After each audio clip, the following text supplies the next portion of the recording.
اعوذ باللہ من الشیطان اللعین الرجیم بسم اللہ الرحمن الرحیم الحمد للہ الذی دل علی ذاتہ بذاتہ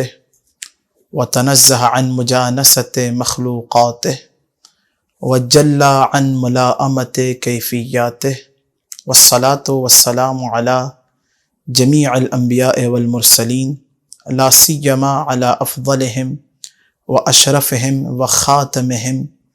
الذي سمي في السماء بأحمد وفي الأرضين بأبي القاسم محمد اللهم صل على محمد وآل محمد وعلى آله الطيبين الطاهرين المعصومين المظلومين واللعنة الدائمة على أعدائهم أجمعين اما بعد. ناظرین گرامی قدر، ہم لوگ ماہ محرم الحرام میں داخل ہونے والے ہیں. ایک یا دو دن ابھی باقی ہیں، اور استقبال ماہ محرم کے حوالے سے یہ مختصر سی ہماری گفتگو اس دعا کے ساتھ کہ امام زمانہ علیہ الصلاۃ والسلام ہماری اور ہدایت ٹی وی کی اس کاوش کو اپنی بارگاہ میں قبول فرمائیں. ناظرین گرامی، سید سرکار سید الشہداء امام حسین علیہ الصلاۃ والسلام کی ذات وہ ذات ہے کہ جس پر ہر نبی نے گریہ کیا ہے. آدم سے لے کر خاتم الانبیاء تک ہر نبی نے، آدم و نوح و عیسیٰ و موسیٰ و ارمیہ و شعیب و شیث و زکریا یحییٰ، ہر نبی نے امام حسین علیہ الصلاۃ والسلام پر گریہ کیا ہے. علامہ مجلسی نے بحار الانوار کے اندر 45ویں جلد میں پورا باب قائم کیا ہے کہ جس میں نقل کیا کہ حضرت آدم ابو البشر جب سرزمین کربلا سے گزر ہونے لگا اور جب زمین کربلا پر پیر پڑے ہیں تو آدم نے التجا کی کہ بار الہ یہ کیسی زمین ہے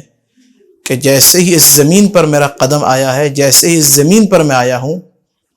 میرا دل اضطراب کی کیفیت ہے دل میں، اور دل بے چین ہونے لگا ہے. تو حضرت جبرائیل امین وحی لے کر آئے اور پوری داستان کربلا حضرت جبرائیل نے حضرت آدم علیہ السلام کو سنائی. اب روایت کے جملے ہیں کہ جب حضرت آدم نے داستان کربلا کو سنا تو فبکا جبرائیل و آدم بکاء الثکلاء، آدم نے اور حضرت جبرائیل نے اس طرح گریہ کیا کہ جیسے بوڑھی ماں جوان بیٹے کے لاشے پر گریہ کرتی ہے. یہ آدم ابو البشر کا گریہ اور جبرائیل کا گریہ. ابھی حضرت آدم زمین پر اترے ہیں، پہلا کام کیا ہے؟ سرکار سید الشہداء پر گریہ. بعض روایات میں یہ تک ملتا ہے کہ جب خدا نے کائنات میں کسی چیز کو خلق نہیں کیا تھا تو لوح اور قلم نے حسین ابن علی پر، جب خدا نے چاہا کہ لکھے تو لوح اور قلم نے حسین ابن علی علیہ السلام پر گریہ کیا. میرا جو مقصد ہے آج ایک پیغام دینا، جس کے لیے مجھے کہا گیا، ہمارے ہدایت ٹیلی ویژن کی ٹیم نے اصرار کیا اور کہا کہ آقا استقبال اور آداب کے حوالے سے. تو ناظرین گرامی دیکھیں، نجف اشرف میں جو ہم نے اپنے اساتذ کو دیکھا، ہمارے رسائل کے استاد، کفایہ کے استاد، اور اسی طرح ہمارے خارج کے استاد آیت اللہ العظمہ شیخ سند، خدا ان کو طول عمر دے، ان تمام علماء کا سایہ ہمارے سروں پر قائم و دائم رکھے. نجف کے جو علماء ہیں وہ اکثر ماہ محرم آنے سے پہلے ہمیں کہا کرتے تھے کہ دیکھو اب محرم قریب ہے، اپنے اندر زیادہ سے زیادہ طہارت پیدا کرو، زیادہ سے زیادہ باوضو ہو کر رہو، کیونکہ حسین ابن علی آیہ تطہیر کا مصداق ہے. وہ ہے حسین ابن علی کہ جس کی شان میں آیہ تطہیر نازل ہوئی، اور چاہتے ہو کہ اس عظیم آیہ تطہیر کے مصداق کے قریب جاؤ، حسین ابن علی کی معرفت حاصل ہو، تو اپنے آپ کو زیادہ سے زیادہ پاک اور پاکیزہ رکھو، زیادہ کثرت سے انسان باوضو رہے ماہ محرم آنے سے پہلے. دوسری چیز کیا کہا کہ اپنی نگاہوں کو پاک رکھو. انسان، کوئی نوجوان بلکہ کوئی بھی شخص کوشش یہ کرے کہ اس کی آنکھ کسی نامحرم کی طرف نہ پڑے، نظر کسی نامحرم کی طرف نہ پڑے. اپنے ہاتھوں کو، اپنے پیروں کو، اگر کوئی لقمہ انسان اٹھا رہا ہے تو سوچے کہ کہیں شبہ، مال شبہ تو ہمارے شکم میں نہیں جا رہا. یہ وہ سب چیزیں ہیں کہ اگر مال شبہ لقمہ حرام پیٹ میں آ جائے انسان کے تو یہ وہ موانع ہیں کہ جو انسان کو حسین ابن علی پر گریہ کرنے سے روکتی ہیں۔ آج آپ دیکھیں کہ جب مصائب ہو رہے ہوتے ہیں تو بہت سارے لوگ بیٹھ کر سوچ رہے ہوتے ہیں کہ ایسا کیوں ہوا، ایسا کیوں ہوا، وہ بعد میں پوچھتے بھی آ کے کہ آقا ایسے کیسے تیر مار دیا ششمہا علی اصغر کو۔ حالانکہ آج کل کی اس دنیا میں جو مظالم ہیں، جو آپ لوگ سب پوری دنیا نے دیکھا کہ کیسے کیسے چھوٹے بچوں کو شام و یمن میں قتل کیا گیا، ذبح کیا گیا، یہ سارے نسل یزیدی ہیں۔ لیکن کسی شیعہ علی ابن ابی طالب کا یہ سوال کرنا کہ حسین ابن علی کی شہادت آپ خطبہ حضرات بڑا چڑھا دیتے ہیں، یہ اس بات کی دلیل ہے کہ اس شخص کے پیٹ میں لقمہ حرام موجود ہے کہ جس نے حسین ابن علی کی مصیبت کو سمجھنے سے اس شخص کو دور رکھا ہے۔ تو کثرت سے انسان یہ کوشش کرے کہ مال حرام، نگاہ حرام سے بچے، اپنے آپ کو روکے، اپنی آل اور اولاد کو روکے، اپنے گھر والوں کو، اپنے دوستوں کو۔ امام رضا علیہ السلام فرماتے ہیں، کیا فرماتے ہیں؟ کہتے ہیں کہ میرے بابا امام موسیٰ کاظم علیہ السلام جب بھی ماہ محرم آتا تھا لا یرا ضاحکا، امام کو ہم ہنستے ہوئے مسکراتے ہوئے نہیں دیکھتے تھے۔ والکآبۃ تغلب علیہ، غم و اندو امام کے اوپر غالب آ جاتا تھا، اتنا زیادہ غم و اندو کہ پورے 10 دن جو ہے امام بلک بلک کر گریہ کر رہے ہیں اور واقعہ کربلا کو یاد کر رہے ہیں۔ صرف خود نہیں، اپنے گھر والوں کو، اپنے بچوں کو، اپنے ہمسایوں کو، پورے جس محلے میں امام کاظم ہے تو پورے محلے کو خبر ہے کہ اب محرم الحرام شروع ہو چکا ہے، امام کاظم کے گھر سے گریہ کی صدائیں بلند ہو چکی ہیں۔ ابن شبیب، مشہور روایت ریان ابن شبیب، یکم محرم الحرام کو، اب یہ پہلی محرم ہے اور خدا ہم کو، مجھے اور دیکھنے والے سارے ناظرین کو توفیق دے، امام رضا علیہ السلام دخل علی الرضا علیہ السلام، امالی صدوق میں شیخ صدوق نے اس روایت کو نقل کیا کہ جو صحیح السند پورا سلسلہ ہے، ریان ابن شبیب سے روایت۔ جب داخل ہوئے تو امام رضا نے پوچھا ابن شبیب انت صائم، کیا تو نے روزہ رکھا ہے؟ تو کہا نہیں۔ تو کیا نہیں جانتے آج کون سا دن ہے؟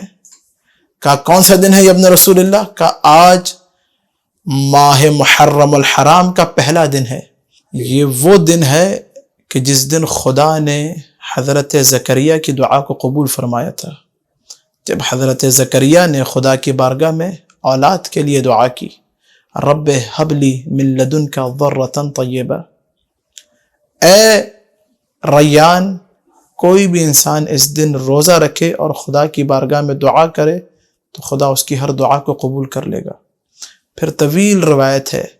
کہ جس کے اندر آ کے امام رضا علیہ السلام نے، اور لطیف روایت، ہر انسان کو، ہر شیعہ علی ابن ابی طالب کو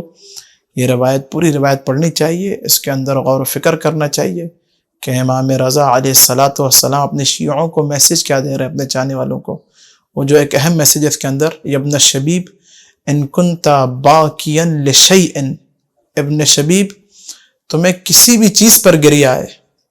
باپ پر گریہ آئے، باپ کا انتقال ہو جائے، فبک علی الحسین، تو حسین ابن علی کو یاد کر کے گریہ کرو۔ جوان بیٹے کا لاشا سامنے ہو تو علی اکبر کو یاد کر کے گریہ کرو، بھائی کا لاشا سامنے ہو تو حضرت عباس کو یاد کر کے گریہ کرو، چھوٹا کوئی بچہ گھر میں انتقال ہو جائے، شہید ہو جائے، مر جائے تو شہزادہ علی اصغر کو یاد کر کے گریہ کرو، کسی بچی کا انتقال ہو جائے تو سکینہ کو یاد کر کے گریہ کرو۔ یا ابن شبیب ان کنت باکیا لشیء، کسی بھی چیز پر گریہ ہے تو فبک علی الحسین، تو حسین غریب پر گریہ کرو، فإنه ذبح كما يذبح الكبش، عجیب جملہ کہا امام رضا علیہ السلام نے، کہا ابن شبیب کیونکہ حسین ابن علی کو اس طرح ذبح کیا گیا جس طرح گوسفند کو ذبح کیا جاتا ہے، کبش، گوسفند کو جس طرح ذبح کیا جاتا ہے اس طرح حسین ابن علی کو ذبح کیا گیا۔ بس انہی جملوں کے ساتھ میں اپنے ناظرین اور اپنے دیکھنے والوں سے یہ التماس کروں گا کہ خدا را اس مہینے کے جو آداب ہیں، اور مجھے اپنا بچپنا یاد ہے کہ ہمارے گھروں میں چارپائیاں الٹ دی جاتی تھی، اور ہمارے گھروں کی یہ تہذیب تھی، یہ وہ تہذیب ہے یہ کوئی رسم نہیں، یہ وہ تہذیب ہے جو ہم نے آل محمد سے لی تھی۔ 2 مہینہ 10 دن ٹیلی ویژن نہیں چلتا تھا گھر میں، اور کڑھائی چولہے پہ نہیں چڑھتی تھی، کوئی ایسا کھانا نہیں بنتا تھا کہ جس میں کڑھائی کا تصور ہو کہ کڑھائی کو چولہے پہ چڑھایا جائے گا، یا جو ہے کوئی ایسی مٹھائیاں گھروں میں 2 مہینہ 10 دن ہمارے نہیں بنی جاتی تھی۔ میری یہ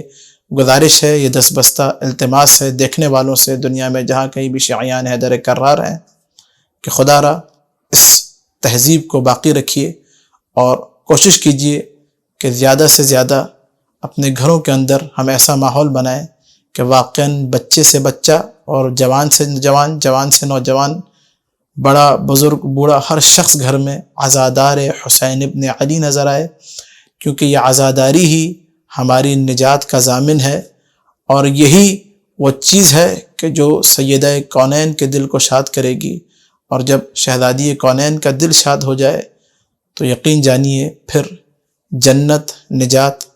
ہر چیز یقینی اور پکی ہے۔ وما علینا الا البلاغ المبین، وصلی اللہ علی سیدنا محمد وعترتہ الطاہرین، اللہم صل علی محمد وآل محمد۔